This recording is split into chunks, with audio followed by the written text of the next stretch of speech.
Hello and welcome to IO Football. Yes, I know, it's been a while since you've seen me. The reason being for that is school. School has kept me very busy. Since I started school in September, I have made one video on this channel, and that was my World Cup predictions. But the World Cup was an exemption because it comes every 4 years, and it's the biggest tournament not only in football, but in world sports. So I had to make a video.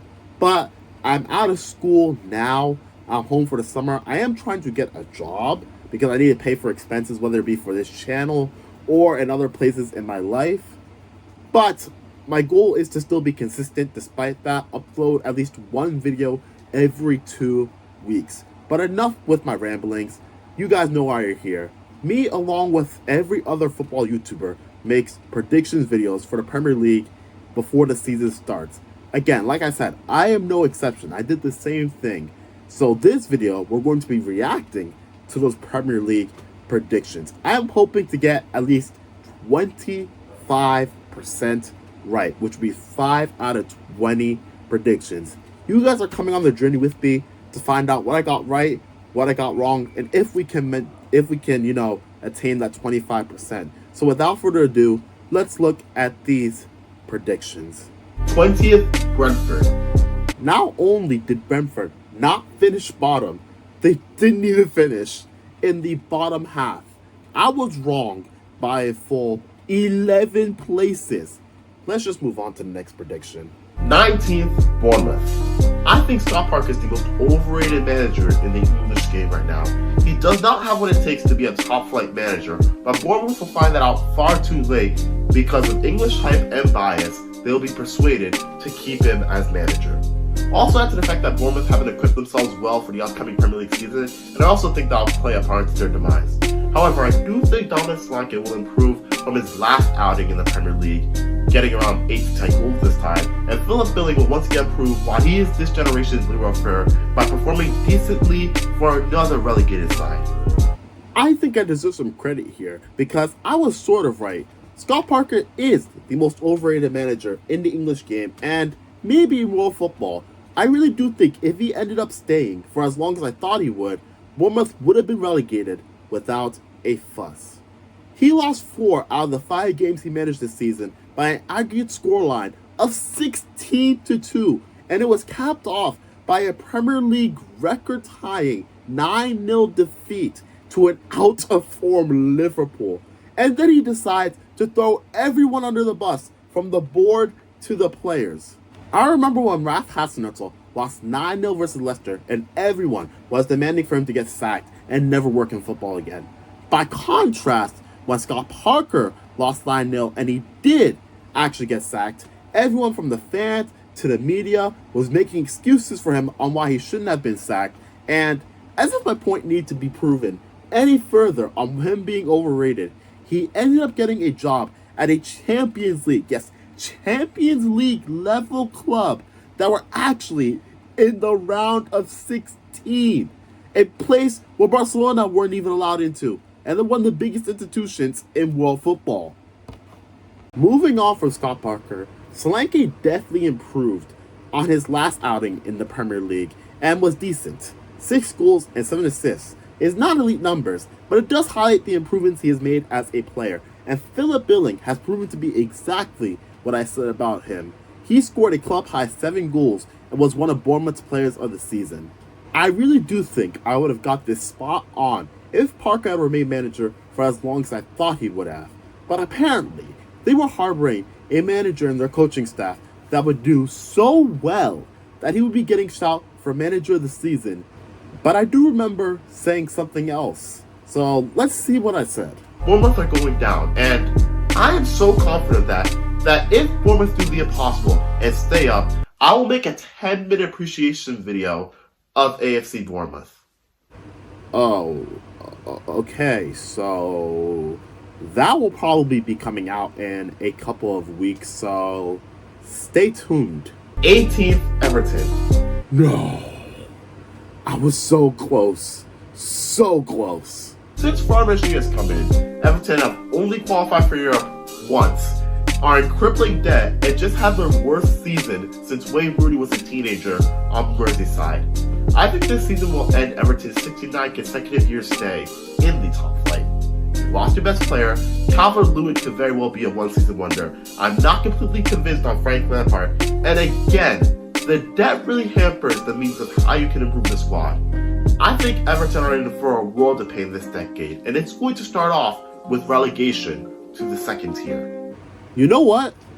I blame Leicester for this. That squad had no business being in a relegation battle, let alone actually getting relegated. That squad was top half material. A lot of things I did say in the video was true, but I did talk about how the debt the club was in was the reason behind their lack of transfer business. At the time recording, they signed one player and it was on a free. They went on to sign 6 players with a total fee of around £68 million. So not as much as they would normally spend, but still. They got the players in, and some of them were essential in keeping Everton up. So I guess I was wrong. 17th, Southampton. There's no logic behind this. You can almost predict Southampton's season before a ball's even kicked. Well, clearly you can't, because they finished at the foot of the league, and the clues were there. They won just one out of their final 12 games to end the season before the one that just passed. 16th, Fulham. Many have been predicting Fulham to go down, and to be fair, I understand why. They and Norwich essentially swap places in the Premier League each year. Fulham have already gotten relegated by spending lots of money on big name players that didn't pan out, and their manager has already been relegated from the Premier League, as well as been sacked with both Watford and Everton. But I'm going to go the optimistic route. Adding the likes of Manor Solomon, Andreas Pereira, Ja Paulinho, and Kevin Mbabu to a Fulham squad already boasting the likes of Alexander Mitrovic, Harry Wilson, and Anthony Robson, and I feel as if this is the best possible squad that Fulham could have brought to the Premier League. The key to survival is utilizing Alexander Mitrovic, and I don't know why Scott Parker a couple seasons back thought that he could survive while leaving Mitrovic on the bench. But long story short, it didn't work and they finished 10 or so points from safety. Mitrovic proved in the 18-19 season that he does have the capabilities to score double digits in the Premier League, and now is when the likes of Ryan Babel and a depressed Andre Schiller were his main source of service. Now given the likes of Harry Wilson and Manor Solomon, and I predict that he'll get at least 12 goals this season. And if he doesn't and Fulham go down, I will run around my college campus shirtless with a sign saying subscribe to IO Football. You know the worst part about this prediction? I was one of the few people who backed Fulham to stay up. Everything I said in that video was correct. Well, except that Kevin Mbabu would be any good. He was awful. But I backed Marco Silva. I backed Mitrovic. I was sure Norwich weren't going to come up and Fulham would stay up. But I'll get no credit for this because they just had to go on and finish 10th, convincingly in the top half too. 15th, Leeds. The American Red Bull revolution has begun, and frankly, I'm excited to see where this goes. Relegation. That is where it went. And Tyler Adams aside, every American at Leeds this season has had a drastic dip in their stock. Normally when a team just about survives and then sells their 2 best players immediately the very same summer, I immediately picked up for a drop. Oh, then why didn't you? But I'm confident in Jesse Marsch and his Leeds squad. March was sacked in February, and that squad you had so much trust in is officially not good enough for the Premier League. Sure, Rafinha and Calvin Phillips are big losses, yes, but in comes the likes of Brendan Aronson and Magnus Christensen from RB Salzburg, Tyler Adams from RB Leipzig, Luis Sinister, who did brilliantly in the Conference League for Feyenoord as they reached the final of the Europa Conference League, and Marc Roja from Bayern Munich. All very good pickups. Rafinha and Calvin Phillips have won league titles this season, and none of the signings, with the exception of Tyler Adams and maybe, at a push, Marc Roca, met expectations. I'm done with this prediction. Let's move on to the next one. 14th, Nottingham Forest. 23 years after their last season in the Premier League, Steve Cooper has finally guided the 2-time Champions League winners back into the promised land. There have been upgrades all across the board for Nottingham. Nico Williams, a promising fullback on the books of Liverpool, replaces the outgoing Jed Spence. Mainz captain Lucien Diakite is coming to bolster their defense. Also coming from the Bundesliga is Union Berlin's Tyler Iwani. The former Liverpool Academy graduate actually scored 20 goals last season as they qualified for the Europa League. Congolese hero and goal Bryce Samba has got to return to French football, and in comes Dean Henderson from Man United to fill his shoes. Let's not forget, it was only 2 seasons ago where he was at Sheffield United and excelling while everyone was begging Gareth Southgate to make him England #1. But the big transfer is Jesse Lingard, the former England international who spent over a decade on the books of Man United, coming in on a free. Well, admittedly, they are paying him £200,000 per week, which is very much giving me QPR 2013 vibes. But I actually do think he'll be a success at Forest. I think Forest are in for a very good return to the top flight, with Steve Cooper proving that he is the best English manager in the Premier League. Now first, I found this out while editing that video, but Steve Cooper is Welsh, and even at the time, and I'm not saying this because he just managed Newcastle to the Champions League, but I did not rate him above Eddie Howe. The only reason why I said that was because it was supposed to be a dig at Graham Potter, who many hyped up to be the best English manager, but me personally, I just saw him as an overrated sponge. As for my prediction, Nottingham Forest did stay up. They signed about 20 more players to do so, and I was wrong about Jesse Lingard performing well, and I should have known better. I said it gave me QPR 2013 vibes, and paying for a player like Lingard, who was more focused on Instagram than his actual profession, $200,000 a week was always going to be a disaster. I said 14th, they finished 16th, so still, not a single one right. 13th, Brighton and Hove Albion. Ah yes, the XG merchants. Brighton finished 9th last season, which is a big jump from their usual 16th place finish, and it made me look like a buffoon for consistently saying that their manager is overrated. But I am expecting a slight fall back down to earth into 13th place. The loss of Yeezy Suna will hurt. I don't think Dennis Undaff will immediately hit the ground running, and considering the amount of teams that have gotten better and are vying for a top half finish, I just don't see it happening for Brighton. But still, considering this would be your second best season ever in the Premier League, Brighton fans shouldn't be too upset. Brighton and Hove Albion, 13th. No. Try 6th. Literal 6th. They are going to be playing in the same competition as Liverpool, Ajax, Roma, and weirdly, West Ham.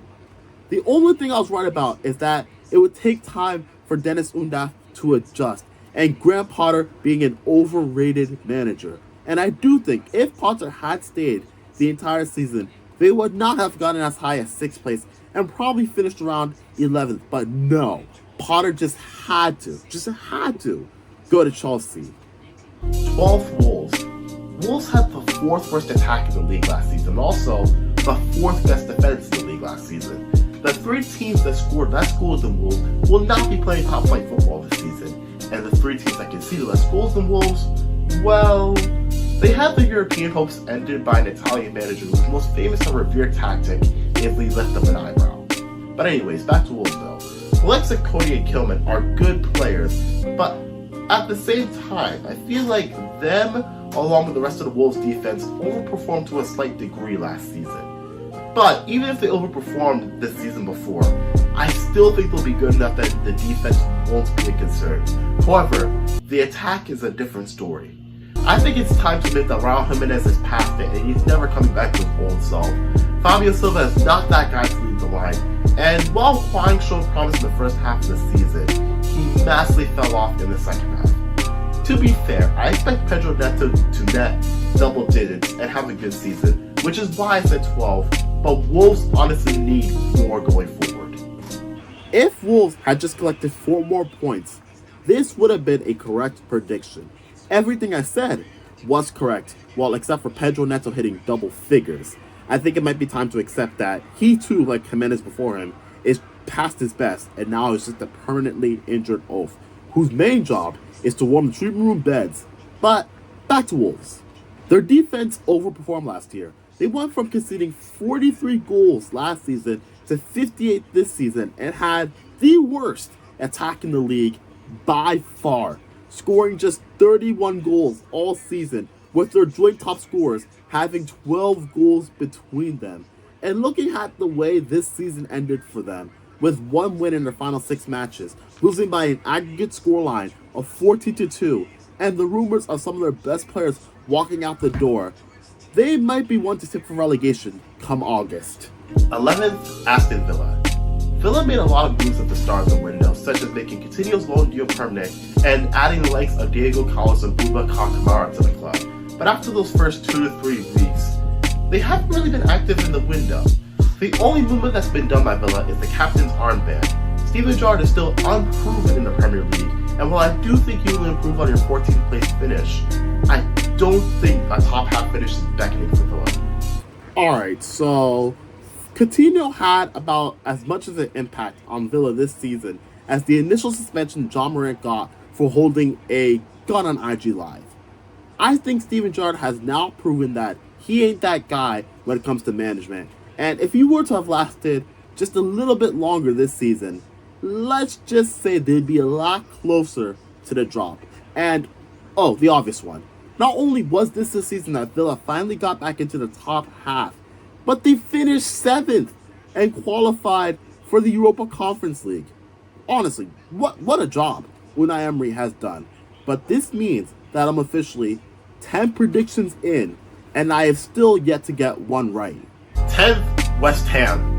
I said that last year that Europe would take a toll on West Ham, and well, West Ham ended up making the semi-finals of the Europa League and finished 7th and qualified for Europe again. So you would think that I have learned, but no. I'm going to go for a 10th place finish instead of a European berth.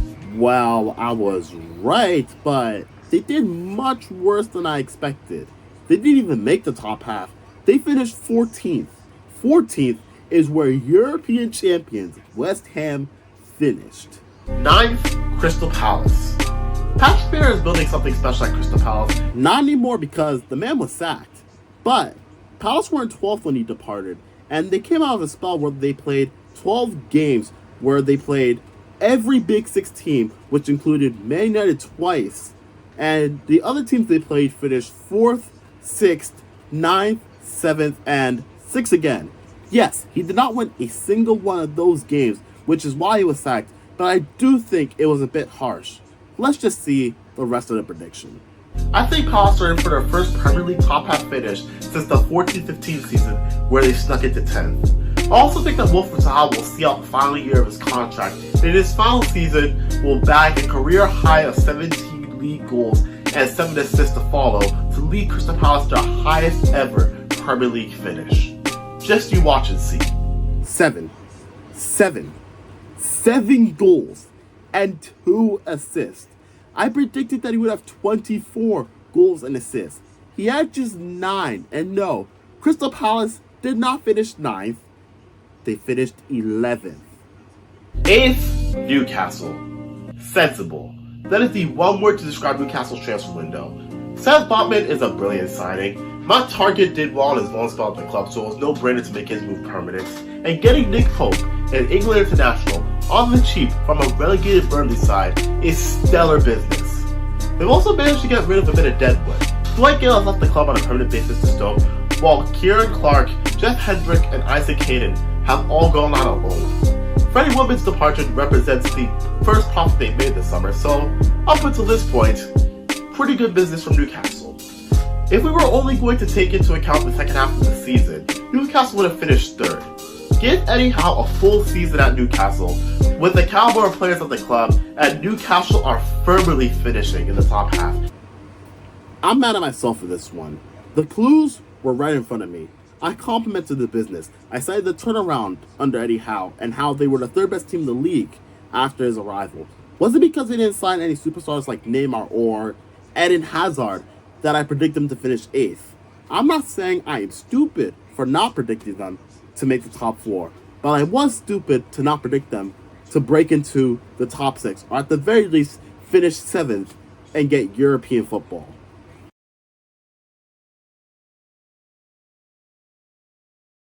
I'll say Maximin will make France's World Cup squad and put up 11 goals and 9 assists in the league this season.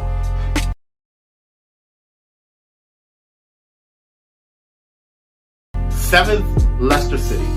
Leicester at the time of recording have not done anything in the transfer window other than release their third choice keeper and see the number one of 11 years and current club captain agree terms with OGC Nice. To be fair, I do think Leicester will make some moves in the transfer window before it closes, but even if they don't do anything prior to the opening day of the season, Leicester will still look like a new team. Last season, Leicester had an injury-riddled year which played a massive part of them going from 2 consecutive 5th place finishes to an 8th place finish. To be fair, they made the semifinals of the UCL. It was the UEFA Conference League, but still, a great achievement for a club the size of Leicester. With players like Fofana, Justin, Evans, and Kastad all returning from injuries towards the end of last season, and indeed getting a run-in pre-season after an injury that sidelined him for the rest of last season, I expect Leicester, with no European football distracting them this season, and hungry to bring back European nights to the King Power, to finish in the top 7 for the 3rd time in 4 years. Predicting Leicester to finish 7th is about as naive as putting a fork in the microwave. I was very forgiving to Leicester for my prediction because I believed in the owner to turn around the summer window. I was a big believer of Brendan Rodgers, and they ended last season very well to finish 8th.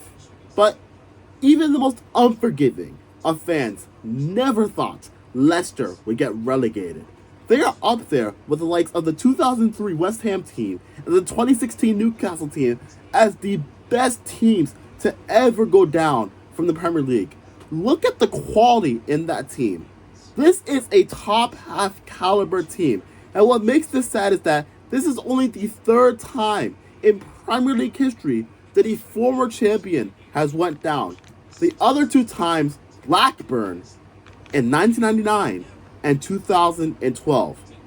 Even excluding their title in 2016, they finished in the top half 6 of the 9 consecutive seasons they were in the Premier League, qualified for Europe 3 times, won the FA Cup and the Community Shield as well. It was only 2 years ago they were doing so good that people want to replace Tottenham with Leicester in the Big Six. And the fact of the matter is that Leicester have contributed more to the Big Six than Tottenham have, and they aren't even a Big Six club. As I said earlier, Leicester finished 18th, not 7th, have been relegated, and will spend at least the next season in the 2nd tier. Leicester will be a big miss from the Premier League, and I hope they bounce back at the first attempt. 6th, Man United. I do expect some improvement from last season. I'm confident that Ten Hag will have a score more than last season's 57, concede slightly less, put up more than a paltry 58 points on the board, and overall play more fluid and appealing football. But I do think we will finish 6th for the 4th time in 7 years. However, the main reason why I do think United will finish 6th is not because they don't have the talent or have not made the adequate signings to compete for a Champions League berth, but I think they will still qualify for the Champions League via winning the Europa League. If not for injuries and the existence of Harry Maguire, United would have beaten Sevilla and probably went on to win the Europa League, and this prediction will look so much better. I don't think they would have finished 6th even if they went on to win the Europa League, more like 4th or 5th, but regardless, they went on to finish 3rd. 5th, Tottenham. Yeah, I think this season will end in tears for Tottenham. I was never keen on the appointment of Antonio Conte, not because I don't think he's a world-class manager, of course he is, but it's mainly because around this time last summer, Conte rejected Spurs because he and the board/owner's ambitions did not match. Also take into account that at almost every club Conte has been at, he has gotten into a disagreement with the board and as a result has either left or has gotten sacked. I can see him and Levy getting into a disagreement, and as a result, Conte will undo all the good work he's already done at the club, resign at the end of the season, and after a good start to the campaign, Tottenham will end up in 5th place, not progressing past the round of 16s of the Champions League, and again, have another season without a trophy. This might be the best prediction in this video. Everything I said was correct to some degree, but again, I won't get any credit for this because Tottenham were worse than I thought. They finished 8th. 4th, Chelsea.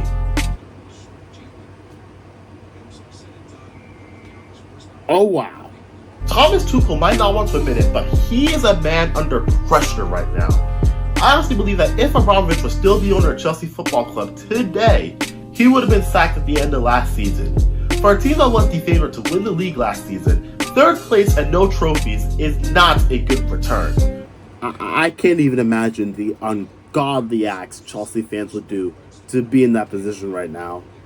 Also, add to the fact that Tuchel was not willing to make it work with Lukaku. You know, the guy that was the youngest player to ever hit 100 Premier League goals, score wherever he was at in his career, and even that heavily criticized Man United spell, he still had a 42 goals in 96 appearances, which to be fair is almost a 1-2 scoring ratio.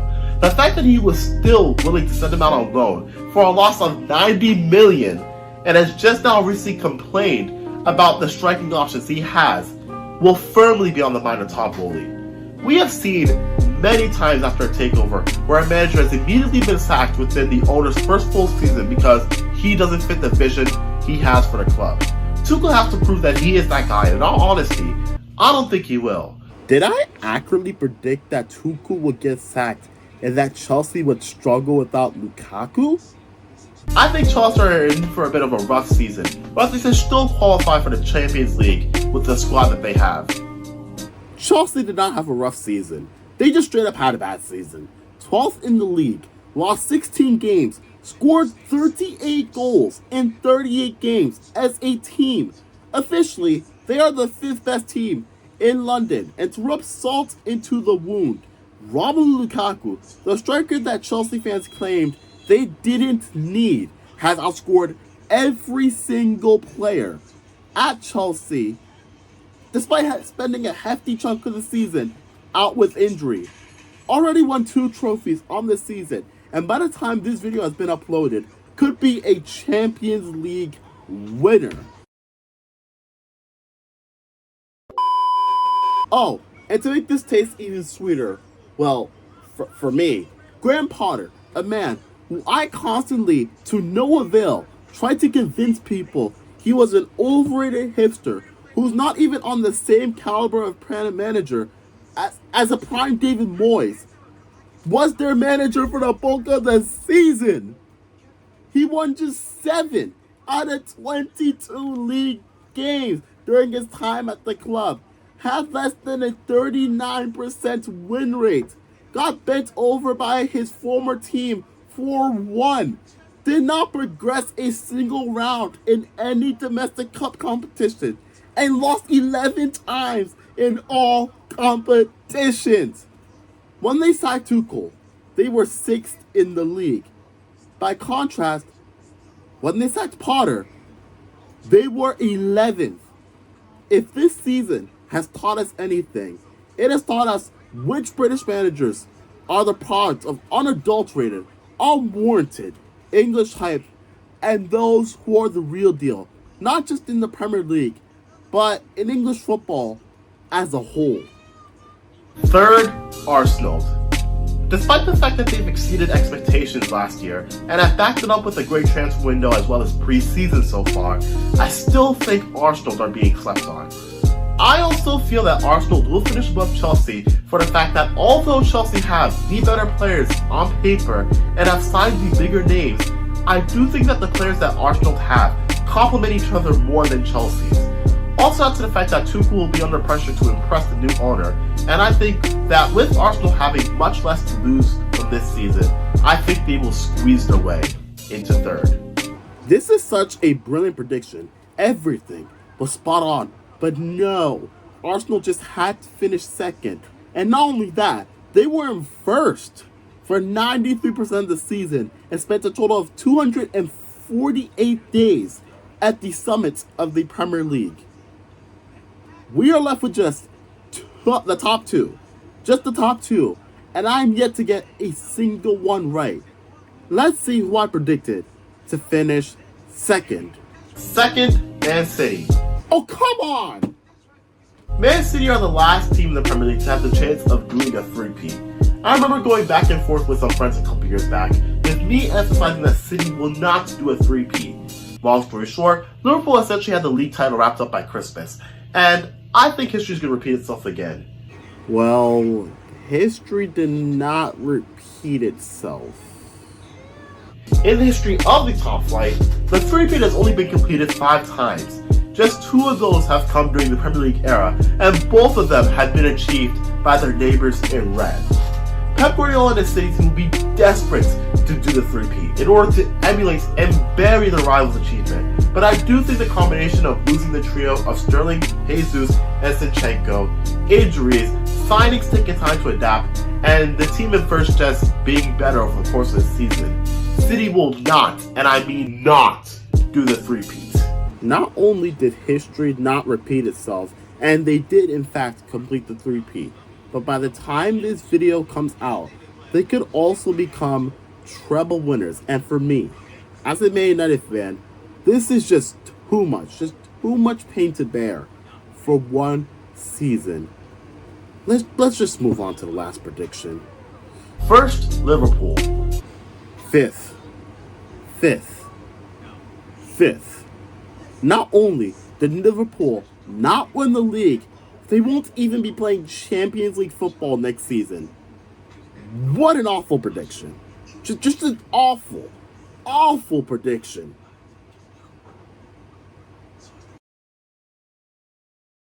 So it's official. I have got 0 out of 20 right. And across 2 prediction videos that I have done on this channel for the Premier League, I have gotten 2 out of 40, which is a 5% accuracy rating. Does this mean I have the worst prediction skills on YouTube? Am I the least knowledgeable football personality on YouTube? Well, probably. But anyways, hope you all enjoyed this video. If you did, give this video a like, share, and subscribe. God bless you. Have an amazing day. And I'll be back for redemption come August. Peace.